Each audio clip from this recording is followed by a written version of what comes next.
கர்த்தருக்கு நாளுக்காக கர்த்தரை நான் நன்றி துதிக்கிறேன், ஸ்தோத்திரிக்கிறேன். நம்ம சங்கீதம் 70வது சங்கீதத்தை தான் நம்ம படிச்சுட்டு இருக்கோம். அதில் இப்போ 70ல் 2வது வசனமும் 3வது வசனத்தையும் தான் நம்ம இன்னைக்கு பார்க்க போகிறோம். இந்த 2 வசனங்களையும் நம்ம படிக்கும் பொழுது அதில் இருக்க என்ன காரியங்கள் நமக்கு தேவையில்லாத காரியங்கள்ங்கிறத தான் நம்ம பார்க்க போகிறோம். அவர் ஜெபிச்சிருக்காரு, ஆனால் அதில் வந்து நிறையா கருத்துக்கள் இருக்குது. ஆண்டவர் நமக்கு எழுதி தந்திருக்குது. அதை நம்ம ஆண்டவர் ஆவியானவர் என்ன சொல்கிறாரோ அதை கேட்டு நம்ம படிக்கும்போது அதனால நம்ம நிறைய கற்றுக்கலாம். அதுதான் நமக்கு தியானிக்கலாம். ஜெயிப்போம். நல்ல தகப்பனே நன்றி செலுத்துகிற சுவாமி. இந்த வாழ்க்கையிலே ஆண்டவரை ஜெயிப்பது என்ன நாங்கள் கற்றுக்கொள்ள எங்களுக்கு தந்திருக்க இந்த வாய்ப்புகளுக்காக நன்றி செலுத்துகிற சுவாமி. இந்த வார்த்தைகள் எல்லாம் எங்களுடைய வாழ்க்கையிலே பிரயோகித்து ஆண்டவரே இதை என்ன செய்ய வேண்டும் செய்யக்கூடாது என்ன என்பதை நாங்கள் அறிந்து கொள்ளத்தக்கதான கிருபையின் தரமாக ஜெபிக்கிற சுவாமி. அந்த தாவீது ஜெபித்த பொழுது ஆண்டவரே இது என்ன தேவைக்காக ஜெபித்தார் என்று நாங்கள் கற்றுக்கொண்டு அதன்படி நாங்கள் ஆண்டவரை எப்படி ஜெபிக்க வேண்டும் என்பதை நீங்கள் கற்றுக் கொடுத்தீங்க. அதுபோல் கற்றுத்தர நீங்கள் வல்லமுள்ள தேவனாக இருக்கீங்க. அதுக்கு நன்றி செலுத்துகிற சுவாமி. இந்த வார்த்தைகளை நாங்கள் படிக்கும்பொழுதும் ஆவியானவர் எங்களுக்கு கற்றுத்தந்து வழிநடத்தமாக ஜெபிக்கிறோம். வார்த்தையின் மூலமாக நாங்கள் ஆண்டவரை தியானிக்கும் பொழுது ஆவியானவர் எங்களோடு கூட பேசி எங்களுடைய வாழ்க்கையில நீ கிரியை செய்யத்தக்கதாக எங்களை ஜெபிக்கிறோம். வசனங்கள் ஒருபொழுது வெறுமையாக திருவார்னு சொன்னீங்களே ஆண்டவரே, அதுபோல் எங்களுடைய வாழ்க்கையிலே அந்த வார்த்தைகள் சென்று அது பலன் கொடுக்கத்தக்கதாய் கிருபை செய்ய வேண்டுமா ஜெபிக்கிறோம். உங்களுடைய கரத்திலிருந்து நாங்கள் ஆசீர்வாதத்தை சுதந்தித்துக் கொள்ள அது எங்கள் ஏற்றதாக இருக்கிறபடியால் அப்படி நாங்கள் வாழ்ந்து உங்களுடைய ஆசீர்வாதத்தை பெற்றுக்கொண்டு உங்களுடைய நாமத்தை மகிமைப்படுத்தும் பிள்ளைகளாக நாங்கள் வாழ எங்களுக்கு கிருபை தந்து வழிநடத்தமாக ஜெபிக்கிறேன்.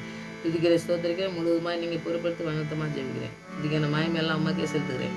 இயேசு ரட்சகர் நாமத்தில் ஜெபங்களுக்கு நல்ல பிதாவே, ஆமென். நாட்களில் 70வது சங்கீதம் 70வது சங்கீதத்தில் 2வது வசனமும் 3வது வசனத்தையும் நம்ம படித்தோம். இன்னைக்கு அதில் இருக்க நிறைய கருத்துக்கள் இருக்குது. அது நம்ம ஒவ்வொருத்தரும் ஒவ்வொரு படிக்கும் பொழுது ஆண்டவர் ஒவ்வொரு விதமாக நமக்கு அந்த சூழ்நிலைக்கு ஏற்ற மாதிரி நமக்கு சொல்லித்தராது ஆண்டவர் ஆவியானவர். அதனால் எனக்கு சொல்லி தந்தது என்ன அப்படிங்கிறத ஒவ்வொருத்தருக்கும் ஒன்று ஒன்று சொல்லி தருவார்னு சொல்லிட்டு பாருங்கள். நீங்கள் படிக்கும்போது உங்களுக்கு என்ன கற்றுத்தரோம். நம்ம ஒரு வசனத்தை வச்சு ஒரு சங்கீதம் 23 வச்சு நிறைய பேர் பேசியிருக்காங்க. ஆனால் ஒவ்வொருத்தருக்கும் ஒவ்வொரு விதமாக ஆண்டவர் கற்றுத்தரக்கூடிய ஆண்டவர். அதனால் எனக்கு ஒன்று கற்றுத்தருவார், உங்களுக்கு ஒன்று கற்றுத்தருவார். ஆனால் வார்த்தை எல்லாமே ஒன்று தான்.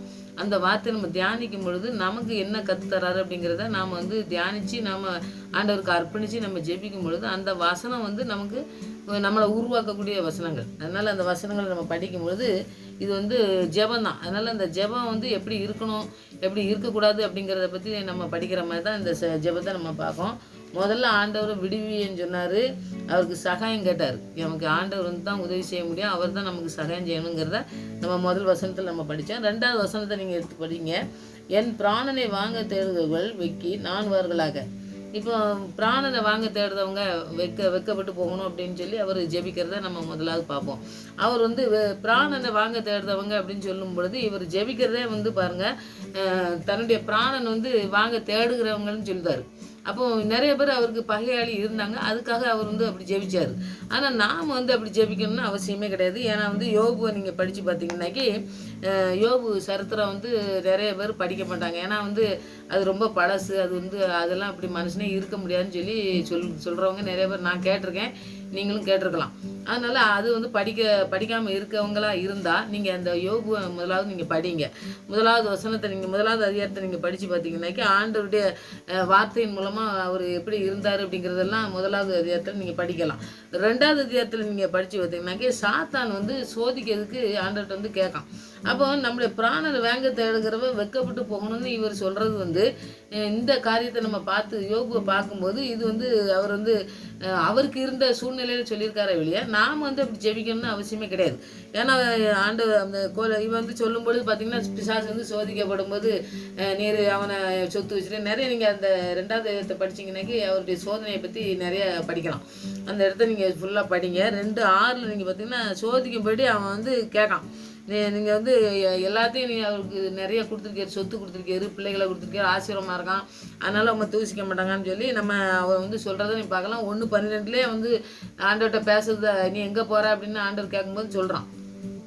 ஆனால் ஆண்டவர்கிட்ட கேட்கும் பொழுது ஆண்டவர் அவனுக்கு எந்த விதமான காரியங்களும் வந்து அவனுடைய கருத்தில் நீ சரி யோபு நான் எல்லாம் எடுத்ததுதான் நீ அப்படியே போன்னு சொல்லி ஆண்டவர் சொல்லவே செய்யலை. ஆனால் அவன் நான் பிசாசானவன் தான் சோதிக்க வரான். அப்போ பிசாசு சோதிக்கிற வரவனாக இருக்கிறதுனால நம்ம வந்து இந்த பிராணனை வாங்க தேடுறேன், என்னுடைய காலங்கள் உங்களுடைய கருத்தில் இருக்குன்னு சொல்லி நம்ம படிக்கும். அதனால ஆண்டவருடைய கருத்தில் தான் நாம் இருக்கோம். அந்த பிராணனை வந்து இவன் வாங்குறதுக்கு இவனுக்கு என்னமோ ஒரு இதே கிடையாது. அதை நீங்கள் யோபில் நீங்கள் படித்து பார்த்தீங்கன்னா 2, 4, 5 படித்து பார்த்தீங்கன்னா சாத்தான் வந்து அடுத்த கேள்வி என்ன கேட்காமனா சரீரத்தை தோடுவேன் அப்படின்னு சொல்கிறான். சொத்து சுகம் அதெல்லாம் போயிடுது. எல்லாம் போனோடனே அவன் அழுதுகிட்டு இருக்கான். திருப்பி பார்த்தீங்கன்னாக்கி அவன் உடம்புல சரீரம்ல நல்லா தானே இருக்குது, அதனால அவன் வந்து தூசிக்க மாட்டான்னு சொல்கிறான். அப்போ ஆண்டவர் வந்து என்ன சொல்கிறாருன்னா 2:6 நீங்கள் படித்து பார்த்தீங்கன்னா அவனுக்கு வந்து நோய் வருது. ஆனால் 5வது வசனத்தை நீங்கள் படித்து பார்த்தீங்கன்னாக்கி ரொம்ப வேதனை, நமக்கே படிக்கும்போது கண்ணீரே வந்துடும். ஏன்னா அந்த மாதிரி அவனுக்கு வந்து ஒரு சோதனை வேதனைலாம் வந்து அவனுடைய நோய்கள், அவனுடைய சொத்து சுகம் இழந்து போகிறது, மற்ற சரீரத்தில் எல்லா பிரச்சனையும் வந்து எல்லாத்தையும் கேட்டு ஆண்டவர் சொல்கிற ஒரு வசனம் என்ன சொல்கிறாருன்னா, நீ வந்து அவனுடைய சரீரத்தை வேணால் தொட்டுக்கலாம், நீ அவன் சொத்த சுகத்தெல்லாம் பிடுங்க சொன்ன அதையும் போச்சு.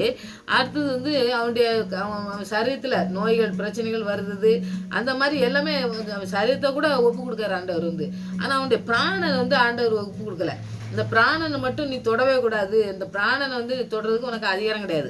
அவனை வந்து தொட்டவுடனே அவனுக்கு நோய் பிரச்சனைகள்லாம் வந்து நிறையா வந்து கஷ்டங்கள் படுறதை நம்ம பார்க்கோம். இந்த சரீரம் வந்து 2:7 நீங்கள் படிச்சீங்கன்னா சரீரம் முழுதும் பெரிய பருக்கள். நம்ம அந்த சரித்திரம் நம்ம அந்த பைபிள் ஸ்டடி படிக்கிறவங்க அந்த மாதிரி படிக்கிறவங்க பார்த்தீங்கன்னாக்கி அந்த யோபுவை காட்டுவாங்க. யோபுவை நம்ம படத்தை பார்த்தோம்னாக்கி அவர் வந்து உடம்பு பூரா அழுகி நார்ன மாதிரி இருக்கிறதுனால தன்னுடைய சரீரத்தை வந்து சொரிஞ்சிக்கிட்டே இருந்தோம்னாக்கி புண்ணு வந்து என்ன ஆகுங்க, நம்ம ஒரு புண்ணு வந்துன்னா பிச்சுக்கிட்டு இருந்தோம்னாக்கி அப்படியே தண்ணியாக வந்து நல்லா ஒரு மாதிரி வாசம் அடிக்க படித்து அழுக பரப்பிட்டோம் பார்த்தீங்களா, அந்த மாதிரி ஆயிரும்னு சொல்லி இவர் மண்ணெல்லாம் தோண்டிட்டு நிறைய அந்த மண்ணுகள் இருக்குது பார்த்தீங்களா, அந்த மணல் இருக்கிற இடத்த நல்லா தோண்டிட்டு அது உள்ளே போய் நின்றுட்டு தன்னை மூடிக்கிட்டது தானே மூடிக்கிட்ட மாதிரி அந்த மாதிரி நின்னாருன்னு சொல்லி நம்ம பார்க்கலாம். அப்போ எவ்வளோ பெரிய வேதனைக்கு கூட அவர் போயிருப்பார் சரீர பிரகாரமான பாருங்கள். சரீரத்தை வந்து பிசாசனவன் நான் சரீரத்தை தொடுவேன்னு சொன்னால் நான் பிராணனை ஆண்டர் தொட விடலைன்னா நான் பிராணன் வந்து ஆண்டுடைய கரத்தில் இருக்குதுன்னு நான் சொன்னேன். அப்போ வந்து அவர் வந்து இவ்வளோ பிரச்சனைகள் வந்த பொழுதும் அவன் வந்து என்ன சொல்கிறான்னா வந்து மறுதளிச்சிருவான், நீர் அவனுக்கு எல்லாம் கொடுத்துருக்கனாலன்னு சொல்லி சொல்லுவான். ஆண்டவர் பிராணனை அவர் கையில் வச்சுருக்கிறதுனால இவனுக்கு எல்லாமே தெரியும், ஆண்டவர் கரத்தில் நான் இருக்கேன் அப்படிங்கிறதுனால இந்த ஆள் வந்து எப்போவுமே தன்னுடைய வாயினால அவர் வந்து சபிக்கலை. ஆண்டவர் என்ன அவர் மனைவி சொல்லும்போது கூட அவர் வந்து ஆண்டவரை வந்து தப்பு சொல்லி ஆண்டவர்னால தான் இது நடந்துன்னு சொல்லி அவர் சொல்லவே இல்லைங்கிறத ஆண்டவர் வந்து சாட்சியாக அவரை வந்து சொல்கிறாரு. அவர் வந்து பெரிய ஆண்டவரை வந்து தூசிக்காத வாழ்க்கையை வாழ்றது வந்து ரொம்ப ஒரு கஷ்டமானது. சில கஷ்டங்கள் வரும்போது நம்மளாம் சொல்லியிருக்கோம் ஆண்டவர் என்ன இப்படி விட்டாருன்னு சொல்லி. ஆனால் யோபு போல் நாம் வந்து ஜெபிக்கணும்னு சொல்லி தான் இந்த சாத்தான் வெக்கப்பட்டு போனான். ஆண்டவர் வந்து என்ன செஞ்சானா யோபின் முன்னாடி வந்து பாருங்கள் அவன் என்னமோ கஷ்டங்கள்லாம் கொடுத்தான் பாருங்கள். அந்த இதெல்லாம் இழந்தது எல்லாத்தையுமே அதே இழந்தது 2 மடங்கு பெற்றுக்கொண்டு தான் ஆண்டவருடைய ஆசீர்வாதத்தை பெற்றுக்கொண்டு தான் அவன் 4 தலைமுறையை பார்த்து தான் மறிக்கான்னு சொல்லி சொன்னோம்னாக்கி இந்த பிராணனை வந்து வாங்குறதுக்கோ அவனை கெடுக்கிறதுக்கோ இவனுக்கு வந்து எந்த அதிகாரத்தையும் ஆண்டவர் கொடுக்கவே செய்யலை. இந்த யோபின் புஸ்தகத்தில் நம்ம படிக்கும்போது பார்த்திங்கன்னா ஆண்டவருடைய கரத்தில் தான் நம்ம இருக்கோம். அதனால் இவன் நம்மளை வந்து ஒன்றும் செய்ய முடியாது. நம்முடைய காலங்கள்லாம் அவருடைய கருத்தில் தான் இருக்குது. அதனால் இந்த மாதிரி ஜெபங்கள்லாம் வந்து நம்ம ஜெபிக்க பாருங்கள். அந்த மாதிரி ஜெபத்தை செய்கிறது நம்ம தவறான காரியம் அப்படிங்கிறத நம்ம புரிஞ்சுக்கணும். ஆண்டவருடைய கருத்தில் தான் நம்ம இருக்கோம். ஆண்டவருடைய கருத்தில் இருக்கிறதுனால நமக்கு வந்து எந்த விதமான பிராணத்தை நம்ம உயிருக்கு ஏதோ அவன் தான் செய்வான் அப்படின்லாம் கிடையாதுங்க. நம்ம வந்து ஆண்டவருடைய கருத்தில் தான் இருக்கோம். என்னுடைய ஆடுகள் என்னுடைய கருத்தில் இருக்குன்னு சொல்கிறாருல, அதனால் அவர் தான் அவருடைய கருத்தில் நம்மளை வச்சுருக்காரு. நம்மளை வந்து கொல்றதுக்கோ நம்மளை வந்து அழிக்கிறதுக்கோ அவனுக்கு வந்து ஒரு பிராணம் ஒரு அதிகாரமும் அவனுக்கு ஆண்டவர் கொடுக்கவே செய்யலை. அதை நம்ம அந்த அதிகாரத்தை பெற்றுக்கொண்டது நம்ம ஆண்டவர் தான் அப்படின்னு சொல்லி நம்ம விசுவாசம்னா நம்ம இந்த ஜெபத்தை இந்த மாதிரி என் பிராணனை வாங்க தேடுறவன் இருக்கான்னு சொல்லி இவர் ஜெபிச்ச ஜெபத்தை வந்து நாம் ஜெபிக்க வேண்டிய அவசியமே கிடையாது. ஆண்டவரே பார்த்துக்கிடுவார். நீங்கள் பார்த்துக்கோங்க ஆண்டவரே, எனக்கு நிறைய எதிரிகள் இருக்காங்க, நிறைய பிரச்சனை தரதுக்கு இருக்காங்க, அவங்களெல்லாம் நீங்கள் பார்த்துக்கோங்கன்னு சொல்லி ஜெபிக்கிறதோட நிறுத்திக்கலாமே வெளியே என்ன பிராணனை வாங்க தேட வரோம்னா பிராணன்லாம் அவன் ஒன்றும் பண்ண முடியாது. பிசாசுக்கு எந்த அதிகாரமே நம்ம கொடுக்கலங்கிறத இந்த யோபின் புஸ்தகத்தின் மூலமாக நம்ம படிச்சுக்கிட்டோம். அதை நீங்கள் மனசில் வச்சு அதை வந்து நீங்கள் ஆண்டவருக்கு நீங்கள் நன்றி சொல்லி ஜெபிக்கிற பிள்ளைங்களா இருக்கணும். ஆண்டவருடைய கரத்தில் தான் நாம் இருக்கோம். அதனால் தாவீது ஜெபிச்சதுனால அவருக்கு பிரச்சனை இருந்ததை ஜெபிச்சாரு. அதனால் நாம் வந்து அப்படி ஜெபிக்கணும்னு அவசியம் கிடையாது. மற்றவங்க பற்றி அவன் குட்டிச்சவராக போகணும், அவன் அப்படி நாசமாக போகணும் அப்படிங்கிறதெல்லாம் நாம் வந்து சொல்ல வேண்டிய அவசியமே கிடையாது. ஆண்டவருடைய கரத்தில் நாம் இருக்கோம். அதை மட்டும் நம்ம நல்லா புரிஞ்சுக்கிட்டோம்னாக்கி இந்த மாதிரி ஜெபத்தெல்லாம் நம்ம செய்ய வேண்டிய அவசியம் கிடையாது. அடுத்தது, எனக்கு தீங்கு வரும்படி விரும்புகிறவர்கள் பின்னிட்டு திரும்பி லட்சிய அடைவார்களாக அப்படின்னு சொல்லி ஜெபிக்காரு. இதுலேயே வந்து நமக்கு வந்து அவ்வளோ உடன்பாடு தேவையில்லைன்னு தான் நான் நினைக்கிறேன். ஏன்னா ஆண்டவர் வந்து நமக்கு தீங்கு வர்றதுக்கு வரைக்கும் அவர் வந்து விட்டுட்டு அப்படியே இருக்கிற ஆண்டவர் கிடையாது. அது கடைசி வசனத்துலாம் அவர் நிறைய வசனத்துலலாம் அவர் ஜெபிக்கிறத நம்ம பார்க்கோம். அப்போ இந்த இடத்துல இந்த சூழ்நிலையில் அவர் வந்து அந்த மாதிரி சொல்கிறாரே வெளியே, நம்ம ஜெபிக்கும் பொழுது இந்த மாதிரி ஜெபிக்கணுமா அப்படிங்கிறத நம்ம ஆண்டவருடைய ஆவியானவர் சொல்கிறத நம்ம கேட்டு அதுபடி தான் நம்ம ஜெபிக்கணும். பாருங்க, எனக்கு தீங்கு வரும்படி விரும்புகிறவள், நமக்கு தீங்கு நிறைய பேர் பண்ணுவான். பிசாசு பண்ணுவான், பிசாசு பிள்ளைங்கள் பண்ணுவாங்க, நிறைய பேர் எதிரிக்கே வீட்டிலே செய்வாங்க. அந்த மாதிரி செய்கிறதெல்லாம் நாம் வந்து ஒன்றும் தடுக்கவே முடியாது. தீங்கு செய்கிறவனை அழிச்சிடும்னு சொல்லி நாம் வந்து ஜெபிக்க வேண்டிய ஆளில் ஆண்டவர் நமக்கு தீங்கு வராதபடி காக்கக்கூடிய ஒரு வசனமும் இருக்குது. அது சங்கீதம் 27:5 இருக்குது பாருங்கள். தீங்கு நாளில் தமது கூடார மறைவில் மறைத்து ஒளித்து வைத்து கண்மலையின் மேல் உயர்த்துவார். இப்போ எந்த ஆண்டவர் வந்து தீங்கு நாளில் நம்மளை வந்து கூடாரத்துக்கு வைக்கிறான். அவருடைய கூடாரத்தில் நாம் இருக்கோம். அவர் வந்து கண்மலையின் மேலே நிறுத்துறாருன்னு சொல்லி அதே சங்கீதம் எழுதின அதே தாவீது தான் எழுதியிருக்காரு. அப்போ அவருக்கு தெரியுது இப்படி எப்படி இருக்கணும் நம்ம அப்படின்னு சொல்லி. தீங்கு நாளில் இந்த எரேமியா 17:17 படிச்சுன்னா, தீங்கு நாளில் நீரே எனக்கு அடைக்கலன்னு சொல்லி அவர் ஜெபிக்காரு. இப்போ அவருடைய ஜெபத்தை நம்ம பார்க்க தான் போகிறோம். அப்போ அவர் ஜெபிக்கிற ஜெபம் பாருங்கள், நீங்கள் தான் அடைக்கலன்னு சொல்லி அவர் எரேமியா தீர்க்கதரிசியும் ஜெபம் பண்ணார். இவர் பாருங்கள் அந்த சூழ்நிலை பண்ணாலும் இந்த சங்கீதம் 27:5 நீங்கள் பார்த்தீங்கன்னாக்கி அவர் வந்து தீங்கு நாளில் அவர் கூறாத முறையில் என்னை மறைச்சி வச்சிருவார், என்னை ஒழித்து வச்சு காத்து என்னை கண்மேல் மேலே ஊர்த்துவார்னு சொல்லி அவர் வந்து பார்க்காரு. அப்போ வந்து வசனத்தின் மூலமாக தியானிக்கும் பொழுது 27:5 நீங்கள் சங்கீதம் 27:5 நீங்கள் படித்து பார்த்தீங்கன்னாக்கி அதுக்கு நல்ல உதாரணம் என்னென்னா, இருளில் உலகத்தில் வாழணும் பாருங்கள். ஒரு விசுவாசி நம்ம விசுவாசத்தோடு ஆண்டுகிட்ட நம்ம உலகத்தில் வாழ்கிறவங்களுக்கு நமக்கு ஒரு நேரம் அவர் வந்து அவர் ஒளியாக நமக்கு இருக்கார், நம்மளோட கூட இருக்கிற ஆண்டவராக இருக்கிறதுனால அந்த ஒளி வந்து நமக்கு வந்து இருக்கும்போது நமக்கு வந்து அவருடைய பிள்ளையாக இருக்கிறவங்களுக்கு அந்த இருள் வந்து நம்மளை ஒன்றும் பண்ணவே முடியாது. நம்ம தேவன் பலனால நம்ம வந்து ஜெயிக்க முடியும் அப்படிங்கிற ஒரு காரியங்களை வந்து நம்ம செய்ய முடியும். அதுதான் தாவீது இந்த வசனத்தில் சொல்லியிருக்காரு, கண்மலை மேல் உயர்த்துவார். அப்போ அவர் கண்மலை மேல் உயர்த்த ஆண்டவர் என்னோட இருக்காருங்கிறது தெரிஞ்சுக்கிட்டு தான் அவர் இந்த இடத்துல சொல்கிறார். இந்த இடத்துல சூழ்நிலையில் அந்த இடத்துல சொல்கிறாரு. ஆனால் நாம் ஜெபிக்கிறது என்னன்னா, தீங்கு நாளில் என்னுடைய கூடார மலையில் நீங்கள் மறைத்து என்னை காத்து என்னை கண்மலை மேல் உயர்த்துவீங்க ஆண்டவரேன்னு சொல்லி நாம் அப்படி தான் ஜெபிக்கணும். அந்த வசனத்தை வச்சு ஜெபிக்கணும். அதை நீங்கள் இந்த வசனத்தில் செய்யாதீங்க. ஆண்டவர் வந்து எப்பவுமே பாருங்கள், அவர் வந்து எப்படி செய்வார் அப்படிங்கிறத தெரிஞ்சு தான் தாவீது இருந்திருக்காரு. அப்படி செய்வார் அப்படிங்கிறத தெரியாமல் ஒன்றும் அவர் வந்து என்னுடைய பலத்தினால ஓடணும்னு சொல்லி அவர் சொல்லவே முடியாது. ஏன்னா மற்றவங்களுக்கு வர்ற காரியங்களுக்கெல்லாம் நாம் ஒன்றும் சொல்ல வேண்டிய அவசியம் இல்லை. ஆண்டவருக்கு நம்ம வந்து அவருக்கு நமக்கு தெரியாததை நாம் சொல்லி கொடுக்குற மாதிரி இருக்குது பார்த்தீங்களா. அந்த மாதிரி இருக்கிறது நமக்கு தேவையில்லை ஜெபத்தில். இப்போ கோலியாத்தை ஜெபிக்கலாம் தாவீது வந்து 1 சாமுவேல் 17:50 நீங்கள் படித்து பார்த்தீங்கன்னாக்கி கோலியாத்தை ஜெயிக்கிறது வந்து அவர் பலத்தினால இல்லை. அவரே சொல்லுவார், நீ ஈட்டியும் அவன் வந்து நிறைய பழக்கத்தோட பொருட்களோட வருவான். இவன் ஒரு சின்ன கல்னால தான் அவனை வந்து தோக்கடிக்கான். அப்போ வந்து பார்த்தீங்கன்னாக்கி ஆபத்து வந்தாலும் சரி அவர் கூறாத மறைவில் மறைச்சி என்னை கண்மேல உயர்த்துவார்னு சொல்லி அவரை நம்பினா ஒன்று. அடுத்தது எந்த நேரத்துலையும் சரி, எவ்வளோ பிரச்சனை வந்தாலும் சரி, விசுவாசிகளுக்கு எவ்வளோ விரோதிகள் வந்தாலும் சரி, எவ்வளோ எதிரான பயமுறுத்தல் வந்தாலும் சரி, எந்த விதமான அதிகாரம் படைத்தவங்க வந்தாலும் சரி, எத்தனை சோதனை நோய்கள் பிரச்சனைகள் வேதனைகள் எல்லாம் வந்தாலும் சரி, எந்த ஆண்டவர் வந்து எங்கூட இருக்காரு, அவருடைய பலத்தினால நான் வந்து ஜெயிக்க முடியும் அப்படின்னு சொல்லி அவர் கண்மலையின் மேல் உயர்த்துவார்னு சொல்ல அவருடைய பலத்தினால தான் நான் உன்னை ஜெயிக்க போகிறேன். கோலியத்தை ஜெயிச்சார் தாவீது பெரிய ஒரு ஏதோ பொருட்கள்லாம் கொண்டு போய் வச்சுலாம் அவரையும் ஜெயிக்கலை. ஒரு கூழாங்கல்ல வச்சு தான் அவனை வந்து கொல்றாருன்னா, கூழாங்கல்னால யாருமே கூழாங்கல்ல எரிஞ்சு ஒருத்தனும் சாகவே மாட்டான். ஆனால் ஆண்டவருடைய ஆவியானவர் மூலமாக அந்த ஆள் போகிறதுனால ஆவியானவர் எதை வச்சுனாலும் செய்வார். அந்த ஆயுதங்கள்னால செய்கிற ஆண்டவர் கிடையாது. அந்த மாதிரி அவன் வந்து தேவ பலத்தினால நான் வர்றேன்னு சொல்லி அந்த ஆளை வந்து குறி வச்சு அவனை கொல்றான். அப்போ அவ்வளோ பெரிய கோலியாத்தை கொன்னது வந்து தேவ பலன் தான். அப்போ அதையும் அறிஞ்சிருந்தாரு தாவீது. என் ஆண்டவர் வந்து எனக்கு பலன் தந்தாருன்னா நான் எல்லாத்தையும் ஜெயிக்க முடியும். நான் வந்து எனக்கு விரோதமாக எவனோ தீங்கு செஞ்சான்னா அவனுக்கு நான் பயந்துட்டு வேண்டிய அவசியமே இல்லை அப்படின்னு சொல்லி அவர் சொல்கிறத நம்ம பார்க்கோம். அப்போ நாம் ஜெபிக்கும் பொழுது என்ன, எனக்கு தீங்கு வர்றதுக்கு நீங்கள் கூடார மலைகளில் நீங்கள் அடைக்கலமாக இருக்கீங்க, நீங்கள் கூடார மலைகளை வச்சுருக்கீங்க, அதனால் எனக்கு தீங்கு செய்கிறவனுக்கு நான் ஒன்றும் பயந்துட்டு இருக்க வேண்டிய அவசியம் இல்லை. அந்த மாதிரி ஜெபத்தை வந்து நம்ம ஜெபிக்க வேண்டிய அவசியம் கிடையாது. ஆண்டவர் நம்மளோட கூட இருக்கார் அப்படிங்கிற ஒரு விசுவாசம் கோலியாத்தை ஜெயிக்கும் போது சொன்னார் பாருங்க தாவீது. அந்த மாதிரி நாம சொல்லி ஜெபிக்கிற பிள்ளைங்களா இருக்கணுமே வெளியே, எனக்கு என்னுடைய பலன் வேண்டாண்டவரை, உங்கள் பலத்தினால நான் அந்த பிசாசுடைய எல்லா கிரியைகளையும் ஜெயிக்க முடியும், அதனால தீங்கு வந்தாலும் சரி அதுக்கு நான் பயப்படக்கூடாது அப்படின்னு சொல்லி தான் இந்த மாதிரி ஜெபித்தார் பாருங்க. அந்த மாதிரி ஜெபத்தை நாம் செய்கிறதுக்கு இந்த நாளில் அர்ப்பணித்து நம்ம ஜெயிப்போம். அடுத்தது எரேமியா சொன்னேன் பார்த்தீங்களா, எரேமியா ஒரு ஜெபம் தான் பண்ணுறாரு. அது எத்தனையோ பிரச்சனைகள், அவரும் பிரச்சனைகளில் நிறைய காரியங்களில் வந்தவர். அவருக்கு தீர்க்கதரிசினாலே அவர் கண்ணீரின் அழுகையின் தீர்க்கதரிசின்னு தான் நம்ம சொல்லுவோம். ஏன்னா வந்து அவர் அழுகிட்டே நிறைய காரியங்களில் கஷ்டப்பட்டாருன்னு சொல்லி அழுகையின் தீர்க்கதரிசின்னு தான் அவருக்கு பேரே சொல்லுவாங்க. ஆனால் அவருடைய ஜெபத்தையும் நம்ம பார்த்தோம்னாக்கி நிறைய பாருங்க துன்பங்கள் எதிர்ப்புகள் எல்லாம் வந்துச்சுது. அப்போ வரும்போது வாழ்ந்த சூழ்நிலையில் அவர் வந்து தீர்க்கதரிசன ஊழியம் செய்கிறாரு.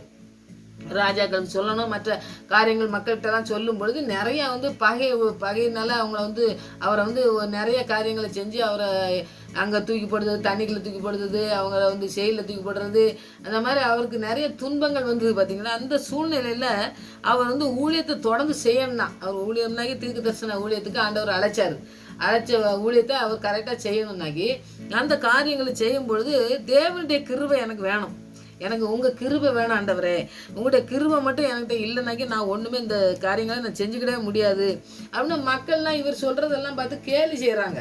இவர் சொல்கிற தீர்க்க தரிசன வார்த்தைகளை சொல்லும்பொழுது கேலி பண்ணுறாங்க. அவங்க முன்னாடி எப்படி நிற்கிறது ஆண்டவரே அப்படின்னு சொல்லி அவர் வந்து ஜெபிக்கிறது தான் நம்ம அந்த இடத்துல பார்க்கோம். அந்த ஊழியத்தை நம்ம எப்படி செய்யணும்னாக்கி ஆண்டவர் வந்து நமக்கு தந்திருக்கார். அந்த காலத்தில் வந்து நமக்கு எந்த நேரத்துலையும் எந்த சூழ்நிலையிலையும் நமக்கு வந்து உதவி செய்கிறதுக்கு அவர் கொடுத்த பணியை கரெக்டாக செய்யணும் அப்படிங்கிறத எரேமியா மனசில் வச்சு தான் ஊழியத்தை அப்படியே விட்டுட்டு போகலை. நிறைய பேர் பாருங்கள் ஊழியம் செய்யும்பொழுது நிறைய பிரச்சனைகள் வரும்போது விட்டுட்டு போயிடுறாங்க பார்த்தீங்களா. அந்த மாதிரி இல்லாமல் இவர் தீர்க்க தரிசன ஊழியங்கிறது இன்னும் அதிகமான ஒரு கொடூரமான மக்கள் மத்தியில் தான் அவர் வந்து போய் சொல்லிட்டு வராரு. சொல்லிட்டு வரும்போது யாருக்காவது நம்ம படித்தோம் சிதைக்கிட்டெல்லாம் சொல்லிட்டு வந்தாருன்னு சொல்லி அந்த மாதிரி நிறைய காரியங்கள் ராஜாக்களுக்கு மற்ற எல்லாத்துக்குமே ஆலோசனை சொல்லும்போது அவங்க பூரா இவர் வந்து ஒரு நல்ல தீர்க்கதரிசி அப்படின்னு இவரை வரவேற்கவே செய்யலை. அப்போ கேலி பண்ணுறாங்க, நிறைய கஷ்டங்கள் கொடுக்காங்க. அந்த நேரத்தில் இந்த ஊழியத்தை விட்டுடாமல் தொடர்ந்து ஆண்டவர்கிட்ட ஜெபித்து, ஆண்டவரே நீங்கள் எனக்கு வந்து இந்த தீர்க்கதரிசன ஊழியத்தை தந்திருக்கீங்க, அதை நான் எல்லாத்துலேயும் நாம் வந்து ஜெயிக்கணும் ஆண்டவரே, நாங்கள் ஜெயித்து நான் வந்து ஒருத்தருக்கும் சொல்லும் பொழுது நீங்கள் என்னோட கூட இருக்கணும், உங்கள் பிரசன்னை எங்களோட கூட இருக்கணும், நீங்கள் வந்து என்னை நடத்தணும், உங்கள் கிருபை எனக்கு வேணும் ஆண்டவரே அப்படின்னு சொல்லி ஜெபிக்கிறது தான் நம்ம இந்த இடத்துல பார்க்கோம். நாம் எப்படி ஜெபிக்கும், இந்த இறைமை வந்து அப்படி ஜெயிச்சார் பார்த்தீங்கன்னா. நம்முடைய வாழ்க்கையில் எத்தனையோ காரியங்கள் வரும்போது ஆண்டவரை முதலிடத்தில் வைக்கமா, இல்லாட்டா நாம் வந்து என்னமோ நமக்கு ஏதோ நமக்கு முடியாது, நம்மளால் முடியாத காரியத்தை ஏன் செஞ்சுட்டுன்னு சொல்லிட்டு நம்ம விட்டுட்டு போயிடுறோமா அப்படிங்கிறத நம்ம வந்து பார்க்கணும். அந்த காரியத்தை நம்ம பார்த்து இறைமையா தீர்க்கதரிசி எப்படி ஊழியம் பண்ணாருன்னு சொல்லி நீங்கள் நல்லா படித்து பார்த்தீங்கன்னா இறைமையா தீர்க்கதரிசிலாம் படித்தா ரொம்ப நல்லாயிருக்கும். அவர் எப்படி ஊழியம் பண்ணாருன்னு பார்த்தோம்னாக்கி நம்முடைய வாழ்க்கையில் நிறைய காரியங்கள் நம்ம கற்றுக்கிட முடியும். அதை நீங்கள் படித்து ஜெபிங்க.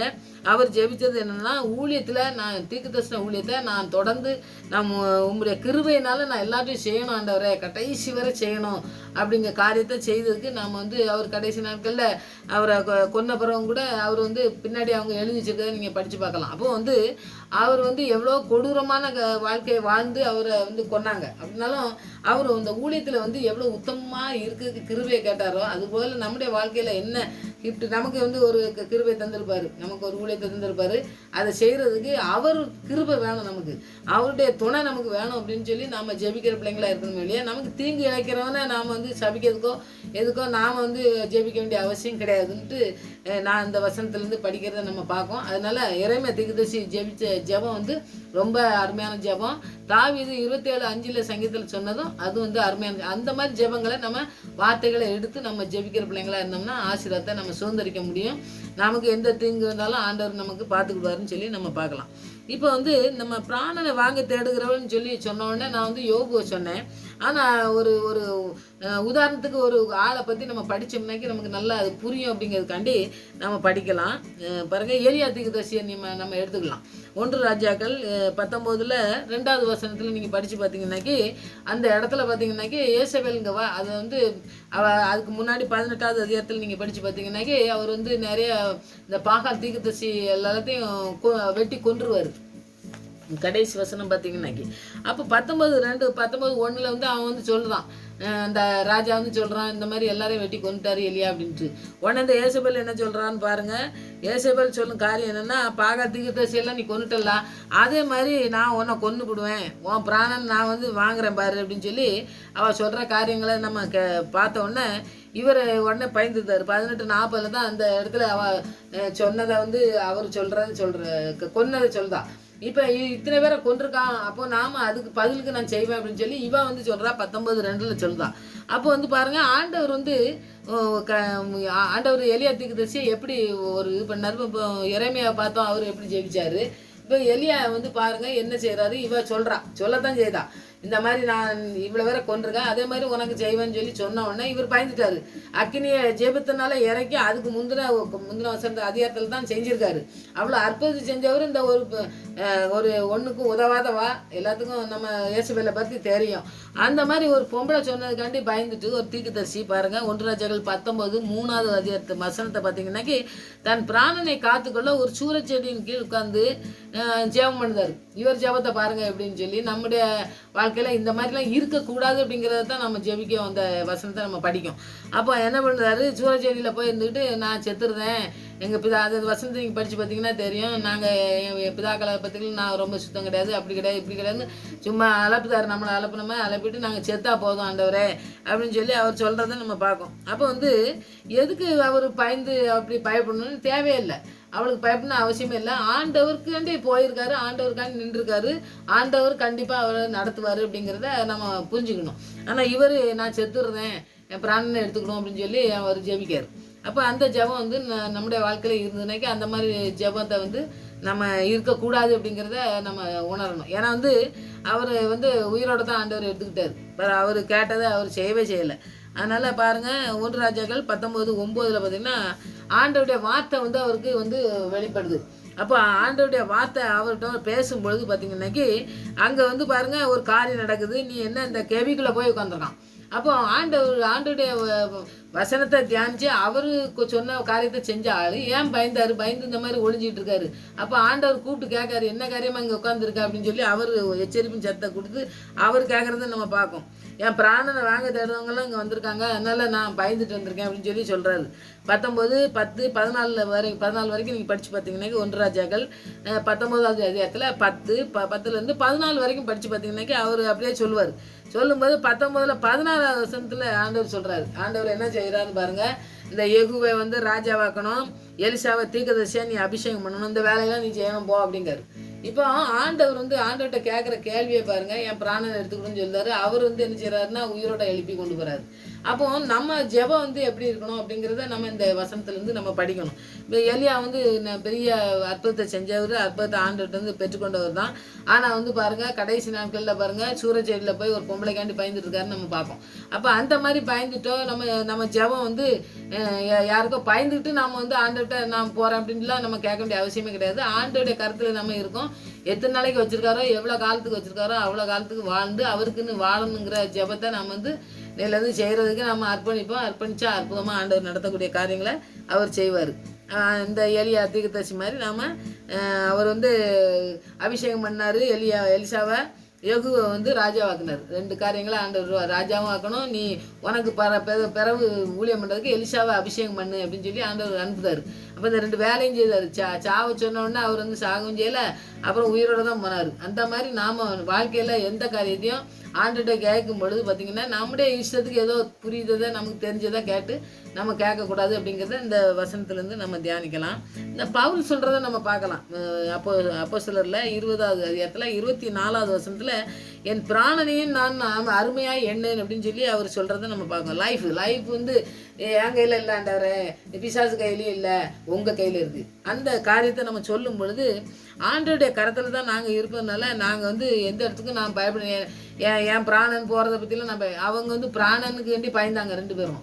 இவர் வந்து பயப்படவே செய்யலை அப்படின்னு சொல்லி அவர் பேசுது. அப்போ ஆண்டவருடைய ஆவியானவர் இருந்தாருனாக்கி என்ன ஜெபிக்கணும்னா இதுதான் கரெக்டான. பவுலுடைய ஜெபம் ரொம்ப அருமையானது. எரேமியா தீர்க்கதரிசி ஜெபிச்ச ஜெபம் வந்து ரொம்ப அருமையான ஜெபம்னு சொல்லி நம்ம பார்க்கலாம். ஏன்னா வந்து அந்த ஜெபமே வந்து பாருங்கள் எப்படி இருக்குன்னா, நான் வந்து ஆண்டவருடைய கருத்தில் தான் இருக்கேன். நான் வந்து இதை வந்து ரொம்ப அருமையாக எண்ணிக்கிட்டு என் உயிர் பெருசாக எண்ணிக்கிட்டு நான் ஊழியம் பண்ணுறதுக்கு நான் என்ன ஆண்டவர் அழைக்கலை, அந்த அழைப்பை எனக்கு தரல. அதனால் நான் இதெல்லாம் ஒன்றும் செய்ய போகிறதில்ல. ஆண்டவர் எவ்வளோ நாளைக்கு ஓட சொல்கிறாரோ அவ்வளோ நாளைக்கு நான் ஓடுவேன். நான் சாகிறதுக்கு முன்னாடியே சொல்லுவாங்க, பேதுருன்னு சொல்லுவார், இவரும் சொல்லுவார் நான் சாக போகிறேன்னு சொல்லி. அப்போ அவங்கள்ட்ட நமக்கு தெரியுதுங்களா, அந்த மாதிரி நம்முடைய வாழ்க்கை வந்து எப்படி இருக்கணும்னாக்கி இப்படி இவங்கள மாதிரி எப்படி நான் என் பிராணன் பேராது எனக்கு எதிராக இருக்கேன் இப்படி போனோம் அப்படிங்கிற ஜெபம்லாம் நமக்கு இருக்கக்கூடாது. நம்ம ஆண்டவருடைய கருத்தில் இருக்கோம் அப்படிங்கிற காரியங்களை நம்ம சொல்லி நம்ம ஜெபிக்கிற பிள்ளைங்களா இருந்தோம்னா ஆண்டவருடைய கருத்தில் தான் நாம் இருக்கோம். நம்முடைய எல்லாமான காரியங்களையும் அவர் தான் பார்த்துக்கிடணும். அவருடைய கிருபையை பெற்றுக்கொண்டு நம்ம வாழ கற்றுக்கணும். சங்கீதம் 31:15 பார்த்தீங்கன்னாக்கி என் காலங்கள் உம்முடைய கருத்தில் இருக்கிறது அப்படின்னு நம்ம படிக்கும். அப்போ கரங்களில் அவருடைய கருத்தில் இருக்கிறதுனால நாம் பிராணனை வாங்க தேடுதவன் அப்படி போகணும் இப்படி போகணும் இவர் ஜெபிக்கிற மாதிரி அந்த சூழ்நிலையில் அவர் ஜெபிச்சிருக்காருனாலும் நம்முடைய வாழ்க்கையில் இந்த ஜெபம் வந்து தேவையில்லை. இந்த மாதிரி நம்ம ஜெபிக்க வேண்டிய அவசியமே கிடையாது. தீங்கு நாளில் ஆண்டவர் அவருடைய கூடார மலை கண்மலை மேலே கோலியத்தை அடிக்கிறதுக்கே பலம் கொடுத்தாரு. அப்படி நமக்கு தரக்கூடிய ஆண்டவர் எலியாவை ஒழிச்சிருந்தவராக கொண்டு போய் அபிஷேகம் பண்ணதுக்கும் ராஜாவை அபிஷேகம் பண்ணார், இவரை தீர்க்கதரிசி ஆக்குனார். எல்லாமே அவர் வேலையை கொடுத்த வேலையை செஞ்சுட்டு அவர் உயிரோடு தான் எழுப்பி போனார் எலியா. அந்த மாதிரி தான் நம்மளை ஆண்டவர் நடத்துவார வழிய நாம் கேட்ட ஜெபத்துக்கு ஒன்றும் பதில் கொடுத்து நம்ம அந்த மாதிரி வேண்டாத ஜெபம் வந்து நம்ம பண்ணாமல் நம்மளை ஆண்டவர் ஆவியானவர் நம்மளை உணர்த்தி நம்மளை ஆண்டவர்கிட்ட எப்படி கேட்கணுங்கிற ஒரு ஜெபத்தை செய்கிறதுக்கு நமக்கு உதவி செய்ய இன்றைக்கி கிருபையாக நீங்கள் தாங்க ஆண்டவரே, நாங்கள் எப்படி ஜெபிக்கணுங்கிறத கற்றுத்தாங்க. தாவீது ஜெபித்தாருனாலும் அவர் வந்து எல்லாத்தையும் உண்மை பற்றி தெரிஞ்சது என்னை கூடாத முறையில் வச்சுருக்காரு அப்படின்னு சொல்லி அவரை ஜெபித்து தான் அவர் வச்சுருந்தாரு. இந்த சூழ்நிலையில் அவர் செஞ்சுருக்காரு. அதனாலும் இந்த மாதிரி ஜெபிக்கிறது எங்களுக்கு வந்து அது சரியாக உங்கள்கிட்ட கேட்டு நாங்கள் ஆசீர்வாதத்தை பெற்றுக்கொள்ள முடியாது ஆண்டவரே. அதனால் எல்லாவற்றையும் நீங்கள் எல்லாவற்றையும் எங்களை நடத்துங்க, உங்கள் கிருபை எங்களுக்கு போதும்னு சொல்லி நம்ம ஜெபித்து அந்த காரியங்களை நம்ம செய்கிற பிள்ளைங்களாக இருந்தோம்னா நம்மளை ஆசீர்வித்து ஆண்டவர் நடத்த வளமுள்ளவராக இருக்கார். அதனால் மற்றவங்களை பற்றி நம்ம சொல்லி ஆண்டவர்கிட்ட நம்ம வந்து அவருக்கு என்னமோ நம்ம ஐடியா கொடுக்குற மாதிரிலாம் நம்ம ஜெபிக்க அவசியம் கிடையாது. ஆண்டவரே நீங்கள் கிருபையாக எங்களுக்கு எவ்வளோ நாள் தந்திருக்கீங்களோ அந்த நாள் நாங்கள் வாழ்ந்து உமக்குன்னு நாங்கள் என்ன செய்யணுமோ அந்த திட்டத்தை உங்கள் திட்டத்தின்படி உங்களுடைய சித்தத்தின்படி நடக்க எங்களுக்கு உதவி செய்யுங்கன்னு சொல்லி ஜெபிக்கிற பிள்ளைங்களா நம்ம இருக்கணுங்கிறத இந்த 2 வசனத்துலையும் நம்ம படிக்கலாம். 3வது வசனத்துலேயும் என்ன சொல்லியிருக்காருன்னா, என்பவர்கள் தாங்கள் அடையும் வெட்கத்தினால் பின்னிட்டு போவார்களாக அப்படின்னு சொல்லி போட்டிருக்காரு. அப்போ அவங்கள வெட்கப்படுத்துறதோ நமக்கு எதிராக உனக்கு எதிராக ஆக்கப்படும் ஆயுதம் வாய்க்காதே போகணும்னு ஆண்டவர் சொல்லிட்டாரு.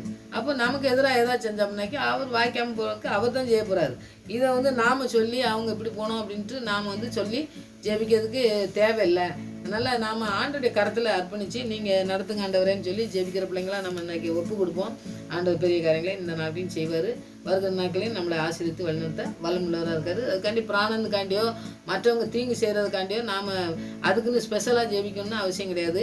ஆண்டவரே எல்லாம் பார்த்துக்கொள்வார். உங்கள் கிருபை எனக்கு போதும் ஆண்டவரே, நீங்கள் எல்லாவற்றையும் என்னை நடத்தி செல்லுங்கள். நீங்கள் தான் அடைக்கலாம் எனக்கு, நீங்கள் தான் எல்லாத்தையும் நீங்கள் காத்து வழி நடத்துகிறவர். அதனால் உங்களுடைய கருத்தில் நாங்கள் எங்களை அர்ப்பணிக்கிறோம். நீங்கள் எல்லாவற்றையும் ஆவி ஆத்மா சரீரம் முழுவதையும் நீங்கள் தான் தந்திருக்கீங்க, நீங்கள் தான் ஆளுகை செய்யுங்க, நீங்கள் தான் எடுக்கிறவர், நீங்கள் தான் எங்களை உருவாக்குனவர். அதனால் உங்களுடைய கருத்தில் நாங்கள் அர்ப்பணிக்கணும்னு சொல்லி அர்ப்பணித்து நீங்கள் ஜெபிங்க. இந்த வசனங்கள் உங்களுக்கிட்ட பேசணும்னு நான் விசுவாசிக்கேன். ஆண்டவரும் பேசுவார். ஆவியானவர் நம்மளை நடத்துகிறத நீங்கள் உணர்ந்து நீங்கள் வசனத்தை தியானிங்க. ஆண்டவர் பெரிய காரியங்களை இந்த நாட்களில் நம்ம கொண்டு செய்வார்.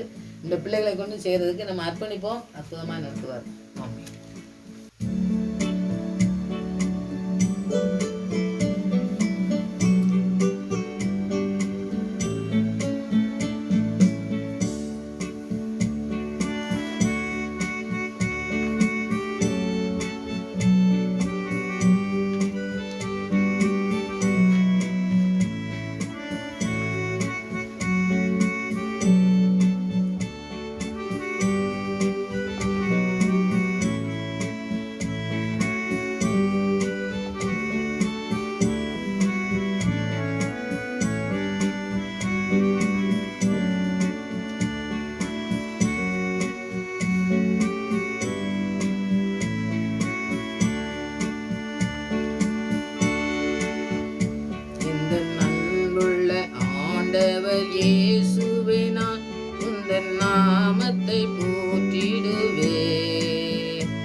தெய்வம் நீரே. ஆனந்தம் ஆனந்தமே, அல்லும் பகலிலும் பாடிடுவே. ஆனந்தம் ஆனந்தமே, அல்லும் பகலிலும் பாடிடுவே. இயேசுவே எந்தன் ஆருயிரே, இயேசுவே எந்தன் ஆருயிரே.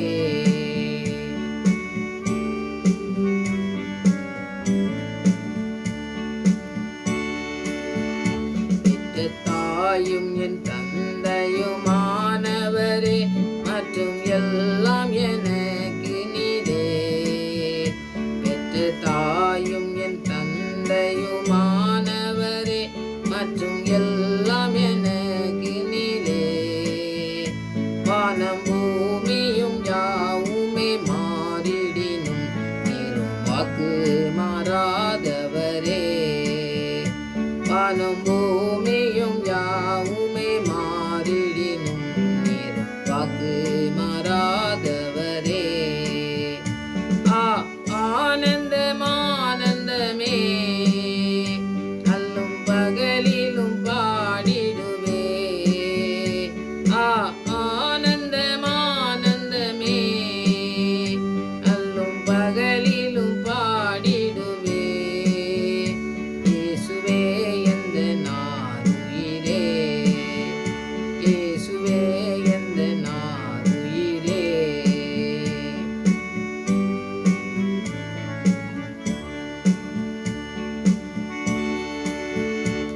உயர் அடைக்கலத்தில் என்னை வைத்தவரே, உந்தன் நாமத்தை நம்பிடுவே.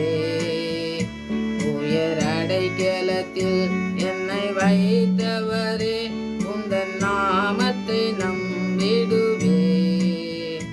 உம்மை அல்லாது பூமியில் யாரையும் நம்பேன், உயிருள்ள தெய்வம் நீரே. உம்மை அல்லாது பூமி யாரையும் நம்பேன், உயிருள்ள தெய்வம் நீரே. ஆனந்தம் ஆனந்தமே, அல்லும் பகலிலும் பாடிடுவே. ஆனந்தம் ஆனந்தமே, அல்லும் பகலிலும் பாடிடுவே. இயேசுவே எந்தன் ஆருயிரே, இயேசுவே எந்தன் ஆருயிரே.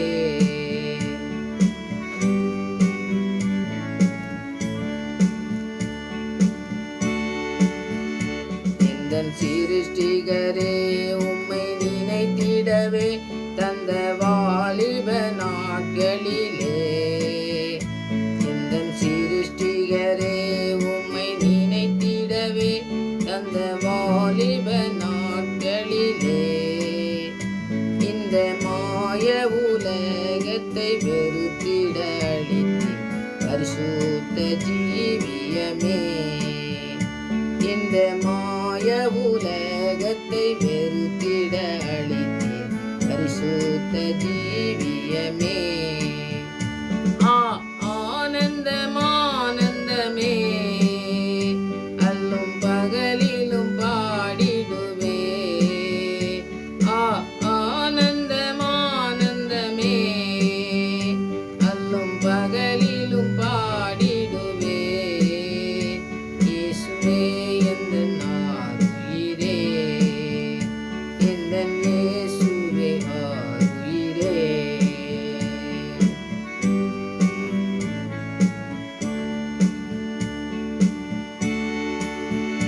பொன் வெள்ளியுமோ பெரும் பேர்ப்புகளோ பண ஆஸ்தியும் வீணல்லவோ. பொன் வெள்ளியுமோ பெரும் பேர்ப்புகளோ பண ஆஸ்தியும் வீணல்லவோ. லோகத்தின் செல்வமே என் அருள் இயேசு, போதும் எனக்கு நீரே. பரலோகத்தின் செல்வமே என் அருள் இயேசு, போதும் எனக்கு நீரே.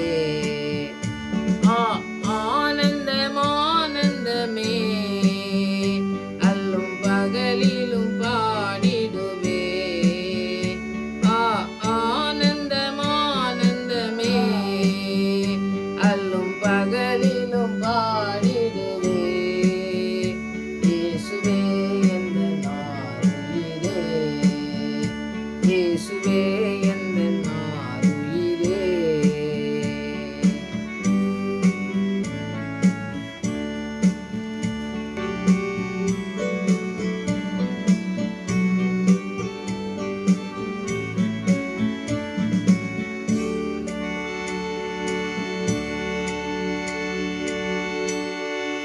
ஜெபம்.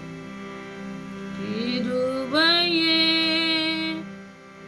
என்னை இந்நாள் வரையில் காத்தது, கிருபையே கிருபையே. நன்றி சுவாமி. இந்த நாள் வரை கிருபையா எங்களை நடத்தி வந்த தேவனே உமக்கு நன்றி செலுத்துகிறோம் சுவாமி. ஜெபத்திலே நாங்கள் என்னவென்று கேட்க வேண்டும் என்று எங்களுக்கு கற்றுத்தருகிறவரே நன்றி சுவாமி. கேட்க தெரியாதபடி நாங்கள் கேட்காதபடி எல்லாவற்றையும் உங்களுடைய சித்தத்துக்கு நாங்கள் அர்ப்பணித்து ஜெபிக்கிற பிள்ளைகளாய் காணப்பட எங்களுடைய வாழ்க்கையிலே கிருபைசயமாக ஜெபிக்கிறோம். இந்த பவுல் ஜெபித்தது போல, இந்த எரேமியா தீர்க்கதரிசி ஜெபித்தது போல நாங்களும் ஜெபிக்க எங்களுக்கு கற்றுத்தாங்க.